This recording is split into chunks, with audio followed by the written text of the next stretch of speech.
বাংলাদেশিরা ভারতের ঝাড়খণ্ডে অনুপ্রবেশ করে সেখানকার জনমিতি বদলে দিচ্ছে বলে অভিযোগ তুলেছেন দেশটির প্রধানমন্ত্রী নরেন্দ্র মোদী। আজ রোববার ঝাড়খণ্ডের স্টিল সিটি হিসেবে পরিচিত জমশেদপুরে বিজেপির এক সমাবেশে দেওয়া বক্তৃতায় তিনি এই কথা বলেন। हर झारखंडी असुरक्षित महसूस कर रहा है। जेएमएम के लोग बांग्लादेशी और रोहिंग्या घुसपैठियों के साथ खड़े हैं। মোদী বলেন, বাংলাদেশ থেকে অনুপ্রবেশ ঝাড়খণ্ডের জন্য বড় হুমকি তৈরি করেছে।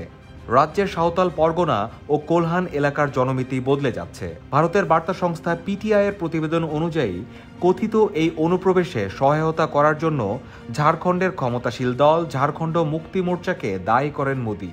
কংগ্রেসের সঙ্গে জোট বেঁধে চলতি বছরের শেষের দিকে নির্বাচনে অংশ নেবে দলটি। ভাষণে মোদী বলেন, বাংলাদেশি ও রোহিঙ্গা অনুপ্রবেশকারীরা সাঁওতাল পরগনা ও কোলহান অঞ্চলের জন্য হুমকি হয়ে উঠেছে।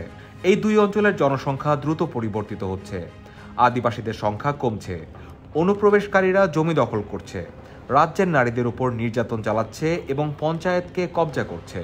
ঝাড়খণ্ডের প্রত্যেক নাগরিক অনিরাপদ বোধ করছে। झारखंड में घुसपैठ हो रही है।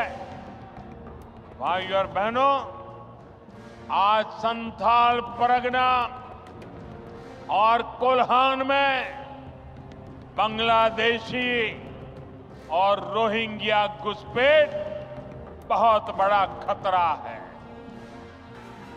প্রতিবেশী দেশের অনুপ্রবেশকারীরা রাজ্যের ক্ষমতাসীন দলের ওপর প্রভাব বিস্তার করেছে বলেও অভিযোগ তোলেন মোদী।